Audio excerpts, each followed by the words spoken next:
subscribe, and comment what you love and what you don't. Come hang with the boys in the woods. Welcome, everybody, to the Boys in the Woods podcast. Today we have Thomas Reid. Welcome, Thomas. Appreciate you coming on. Thanks, man. Appreciate you having me. So let's get right into it. Like, tell us your story. I mean, I'd love to hear it. I know you posted some stuff there about cystic fibrosis. You're a survivor. That you're doing pretty good. You're looks like you're putting the word out. I've seen some stuff on there about you were a EMT. Yeah. So I was diagnosed with CF when I was about 2 years old. CF is a genetic lung disease, so It's obviously something that you get from your parents. And we really didn't know about it until I was when I got diagnosed at 2. You get super malnourished from it. A lot of babies are colicky from it, and I was exactly that. I was colicky. I just wasn't really feeling good, and I was just always giving my parents a hard time.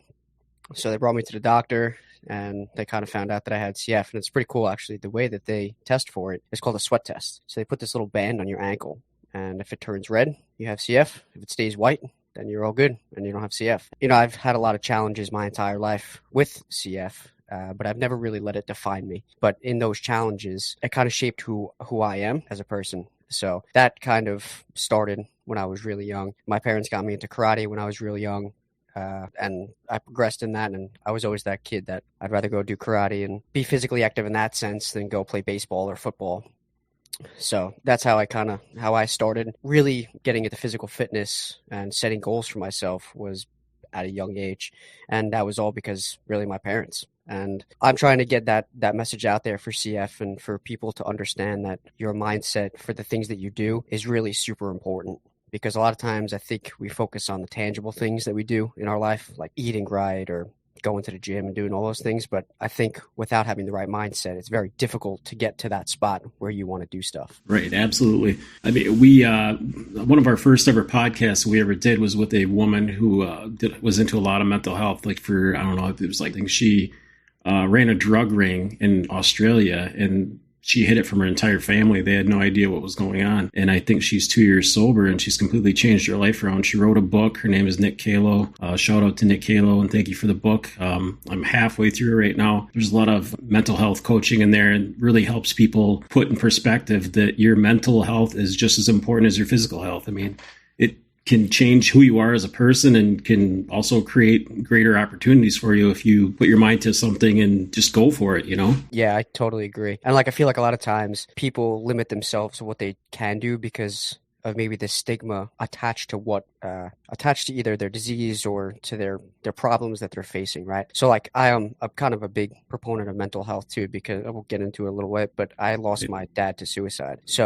And I lost my mom at a very young age too. So I grew up when I was 17 years old with one parent. And then I lost my other parent very shortly thereafter, right before COVID. So for me, I feel like a lot of the struggles and things that I did beforehand when I was younger, it set me up to be able to accomplish those things when I got older. And another big part of that was getting into firearms, right? And I know we kind of connected through Instagram, and you saw my page a little bit, but that journey was simply based on loss. And I know that kind of sounds like cold and dark, but it's true. But a big part of, mental health, I feel like, is not limiting yourself based upon what other people tell you it is, right? And for example, when I was diagnosed with CF, they thought it was a death sentence. Back then, that was it. It was 2 years old. And what's crazy is that there could be two different types, for example, twins, right? Yeah. One can die at the age of 2.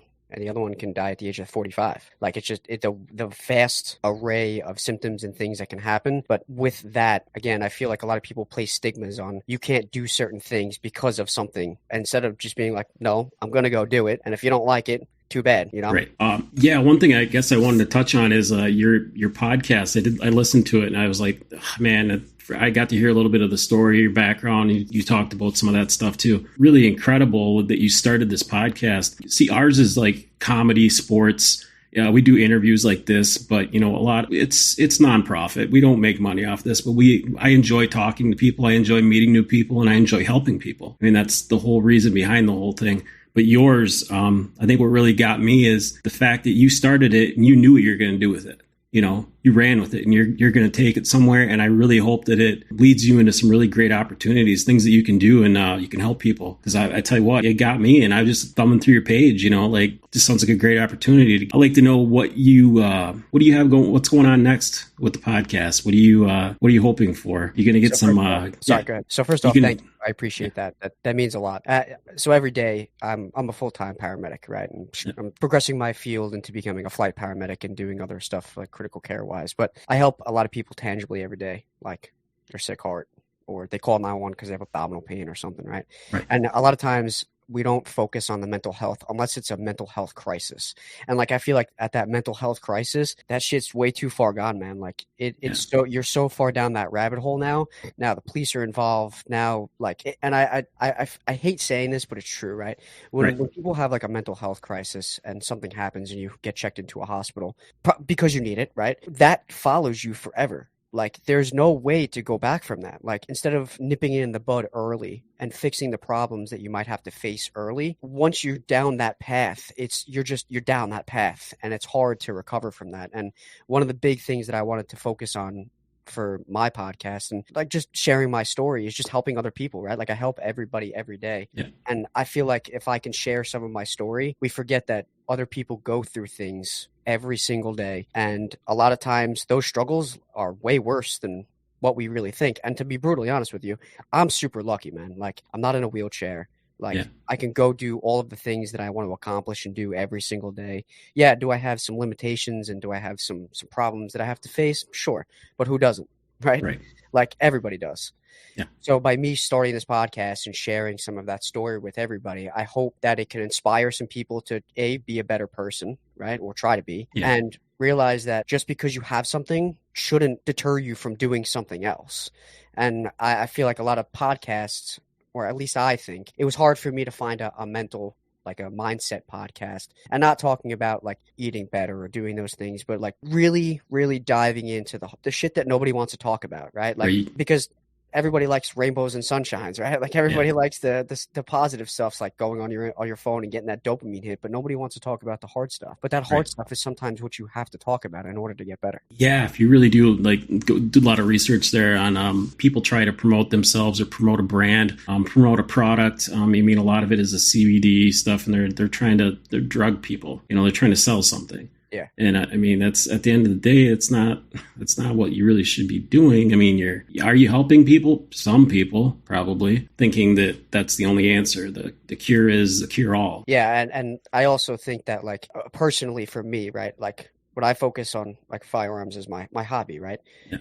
I think that you shouldn't just look for one person or one company to like sell it all, right? Because everybody wants like that magic pill that just you take and everything is all great and you're 100% better. And I even said this in my podcast, like, I hope that you don't use me as 100% of the answer for you. Like, use a little bit of me, but also look at other stuff too, and like look at other people to mold yourself into the person that you want to be, right? Like, everybody wants to have like the best mindset. Well, you can't do that by doing it overnight. You have to slowly, progressively do it. It's like going to the gym, and you also, on top of that, have to do it with intent to stick to that plan over time, and maybe use 3, 4, 5, 6, 7 different people's mindset and their challenges that they have overcome in order to mold you into the person that you want to be, because not everybody is the same and everybody's different. I know this. I'm a recovering alcoholic. I mean, I absolutely fell off the wagon multiple times. I mean, there's lots of things in my life that have, triggered me mentally, like emotionally. Like, I always thought that I was stronger than that. I was a bigger person. I could always do these things, And for a long time in my life, I thought, I could go without people. I can handle this. I can take care of it. And it doesn't matter how big of a person you are. It's a mental block that you have to get past. And if you can't get past that, you have to ask for help. And sometimes that help is falling completely off the rails to the point where other people have to pick you up. I mean, and you have to accept that help. Otherwise, you're not going to get better, period. Yeah, definitely. Well, congratulations on your journey, because I know that's not easy. And like, I don't know what that's like, but my dad, before he committed suicide, he was a cop in the city, in NYPD, and he was at 9/11 and had some stuff that he went through, and he became kind of an alcoholic and had some problems after that. And like, there's a couple times when he would call me at literally 3 a.m. and be like, "Hey, dude, like I've been drinking again. Can you help me?" And like, I part of that is having a good support system, and I'm sure you know, right? Like having people there to support you, to allow you to facilitate your end goals is super important. Everybody just thinks that it just focused solely on you. Right. And yeah, you have a big portion of that, but you still need people in your life to help you push past and do things. You know, I mean, if you agree or disagree, I mean, that's just how I view it. Because when I was younger, like when I was 4 or 5 years old with CF, I needed my parents to facilitate me to get into physical activity, to do things to make me better in my life. And I couldn't do that by myself, right? You need a support system. Yeah, absolutely. I mean, that's a number one thing for sure, your support system. And if you don't surround yourself with the right people, it's almost like you go backwards. Like you take 2 steps forward and go 3, 4 steps back. Yeah, I have great people in my life. I mean,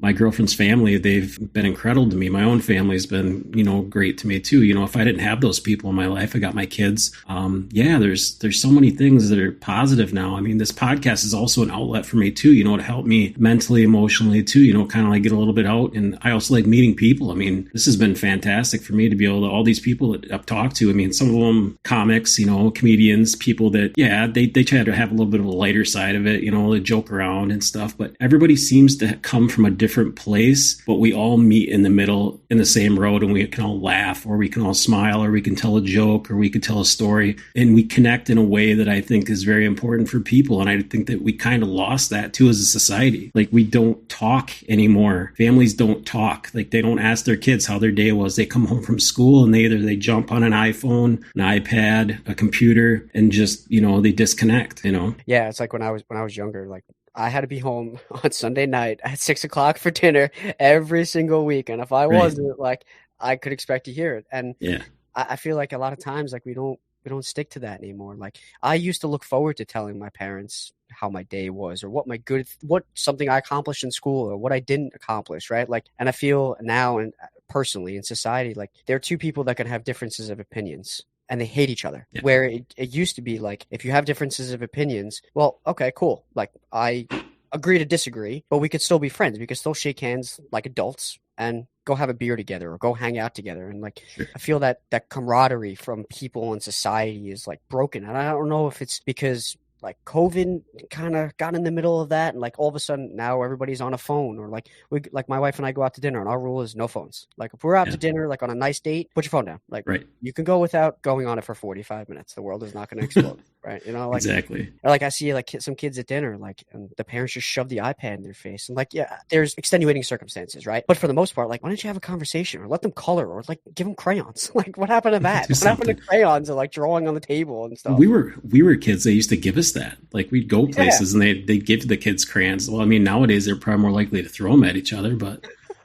I mean, and like I said, for me, trying to share my story to hopefully be a positive outlet for people. And I mean, the negative is everywhere, right? And I think the negative is easier to accept than the positive, right? The positive is always kind of that harder road that you have to take. The harder road of that is accepting it and making yourself a better person each and every day, regardless of what negative aspects come into your life or don't come into your life, right? You have to have that mindset to get better every single day. And I've tried to do that. And I'll be honest, like I fell off doing that for a while. Like I kind of got so wrapped up in work and, going back to school and doing stuff and like just family. And then I was like, well, what happened, man? Like I used to do all these things so much and I don't really do them anymore.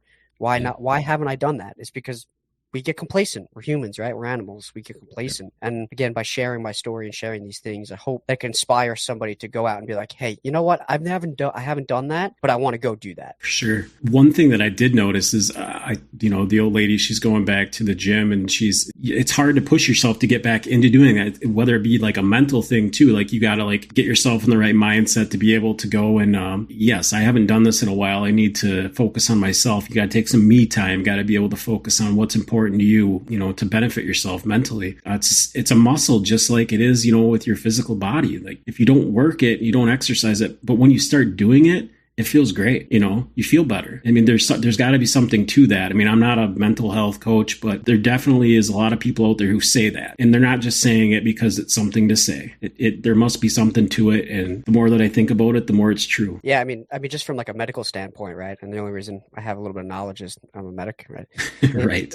And I'm not just talking out of sunshine, but like when you start exercising and you're doing those things, your body is releasing endorphins, you're releasing dopamine, you're releasing norepinephrine and all these mediators that your body has to make you feel better, right? So like when you go to the gym, and personally, I feel like motivation is 1/100th of you doing something. It's about discipline, right? Motivation comes and goes, right? You could wake up at 5 o'clock in the morning when it's the middle of February and it's cold out and you don't want to go to your car, but the discipline is going to get you to get out of bed and go to the gym. And I feel like if you can set yourself up on a plan to just, and again, I'm no angel, man. Like I haven't done it too, but by setting yourself up for just having good discipline and doing it, and you go to the gym every single day, it only is going to make you better, right? It's going to prolong your life.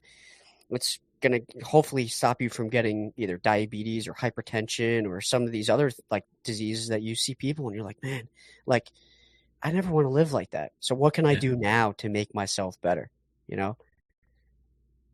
Yeah, that's really powerful. Yeah, I never really thought about it that way. That's actually an excellent point. Discipline, for sure, 100%. I agree with that. That is, motivation does come and go. I mean, every day I don't want to go to work. I go because I need a paycheck, because I need money, and that's discipline. Like it's not, oh man, yeah, I'm pushing myself to go to work. No, at the end of the day, you need to go to work, because if you don't, you're not going to pay your bills and they're going to take stuff away from you that you like. Yeah. Yeah. And like even on like a smaller thing of that, right? Like for me, like, yeah, motivation is great and always like you go to the gym and you feel good. But then when your time comes where you're like, I don't want to get out of bed, or I don't want to go to work, or you don't want to do these things, you have to just be disciplined. And that's the hardest part of it all, right? Like we talk about like what's hard and what's easy and what's kind of something you don't want to do. That is to me, having that discipline to do it every single day, I think is the hardest part of that all. Like once you get to the gym, you're like, all right, I'm good. Like I feel better now. Even if you're like, you just start, but it's getting in, doing those things, or getting in your car and going to work and doing those things. The discipline is the part that you have to have. I mean, I deal with it every day at work. I mean, I'm a calibration technician. I don't know anything about medical or any of that stuff, but we work in the medical field. Like we calibrate some of their equipment, and I see these people going to work every day, and I'm like, man, these 9-to-5 jobs, or these people are sitting on an assembly line. I used to do it. I used to work third shift at a Lear Corporation. We built the third row seating for Jeep Cherokees, Dodge Durangos, stuff like that. It was very monotonous, very, there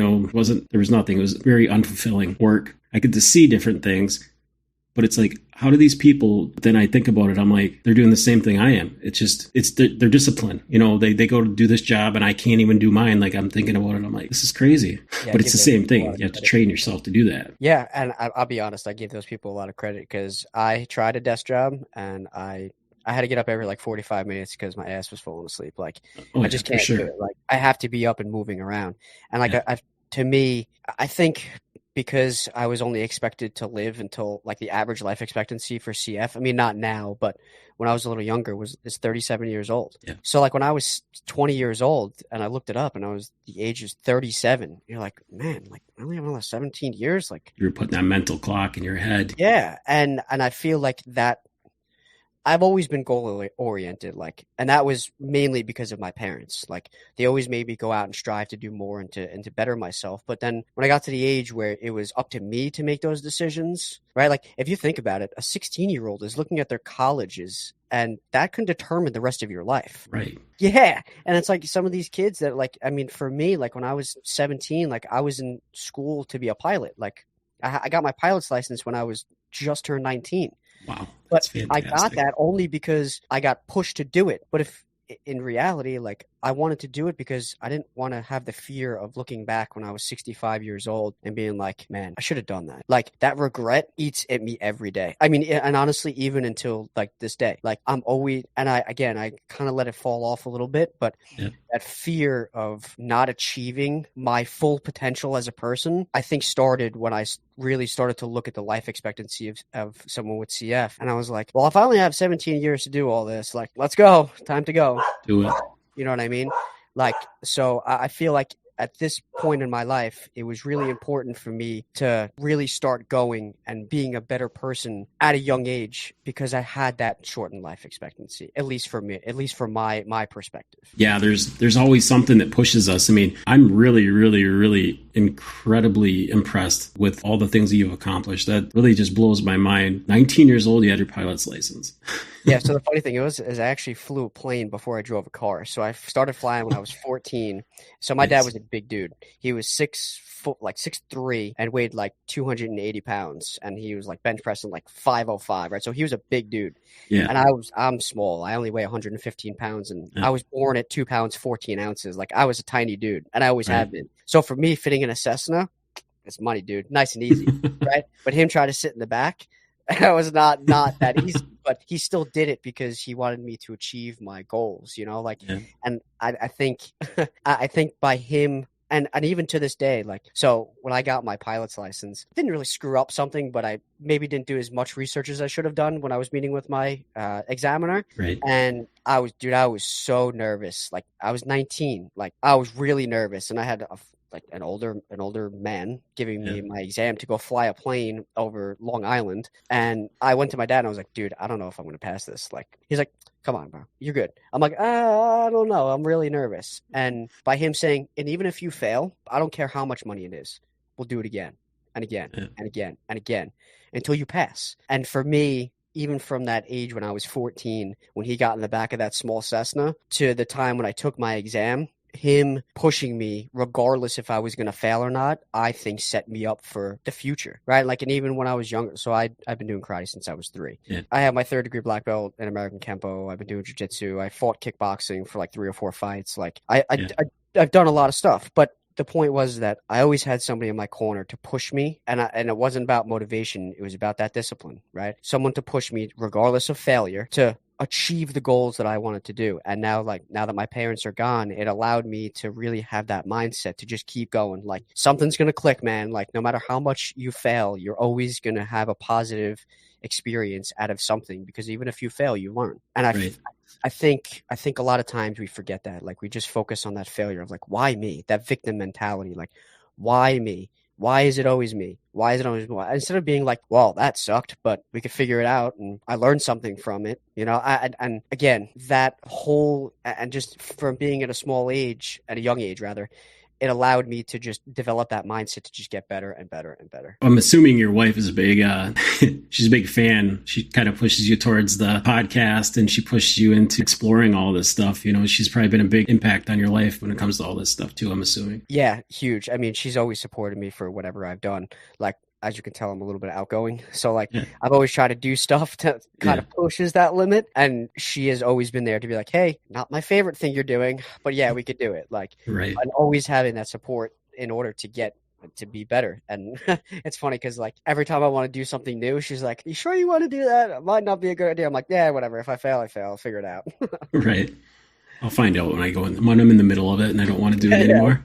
For real. Yep, definitely. And that, like, and part of that story and part of that, my life, is what led me really into firearms. When I lost my dad, unfortunately, I was the one who found him, right? Like, came in the door, and unfortunately he was there. And so my dad and I we were very, very, very close when I was younger. As I got older, we were very close. We really didn't speak for like 2 or 3 years just because of his drinking and just it was just a bad situation. Right. And then all of a sudden one day I got a phone call from a random number, and I was like, hello, who's this? And he's like, it's Dad. And I was like, what's up? Like, not really. I was kind of skeptical. Like, I haven't talked to him in a very long time. And all of a sudden he wanted to come back into my life. And I was probably about 17 and a half. And then he said, hey, I'd like to just go get a cup of coffee with you and talk. And I was like, yeah, sure. We talked and hashed it out. And then we became very, very, very close after that, because now he looked at me as an adult, not so much of that 10-year-old kid.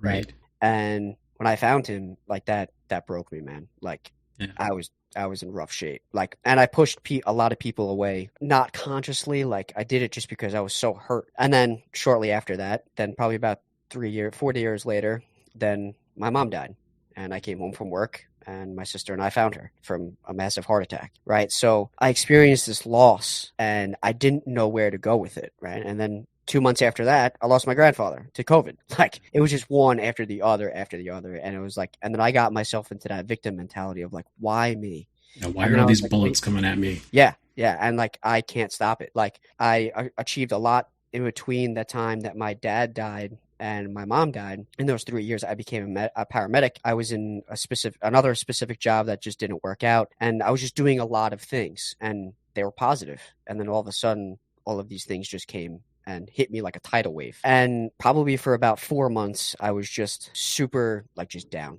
right? And obviously so, but more than I ever was. Like, I was not that I was making poor choices, but I was like, all right, whatever. It is what it is. Like, I don't really care if something happens or not. And then one day, I don't know what honestly, I don't know what happened. I just woke up one day. I'm like, you got to stop doing this. This is not healthy. This is not okay. Or all of this stuff that my parents have taught me, and even through my dad's funeral, like, I think I was probably one of the strongest people there. Like, there were lines out the door to see my dad. And for me, that showed me that he cared and that the stuff that he passed on to me, like, I didn't even cry during my dad's funeral. And not because I didn't. Actually, I take that back.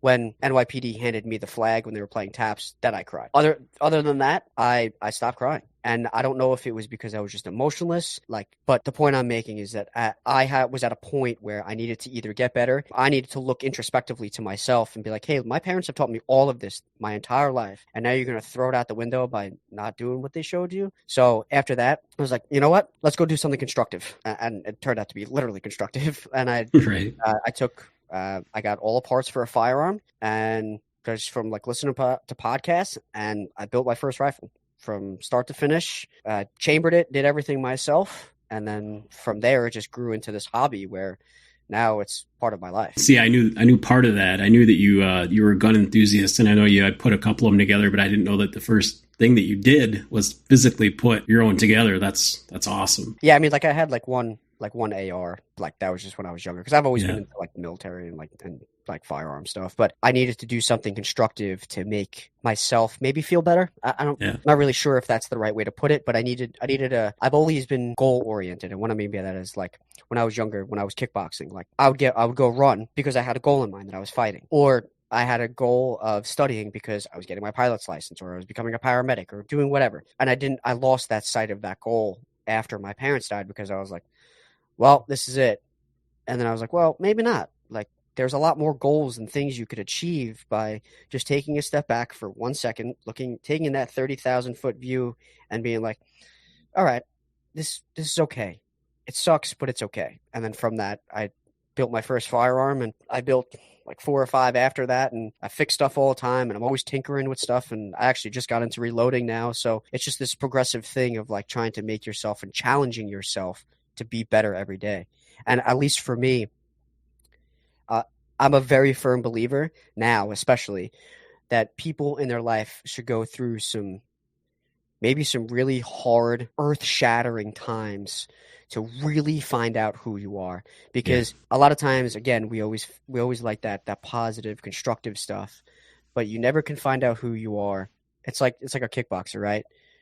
How are you going to find out who you are if you've never been punched in the face, right? And by going through seriously hard times, you can either forge yourself from that fire and be that person that you want to be, or you can let it eat you and destroy you.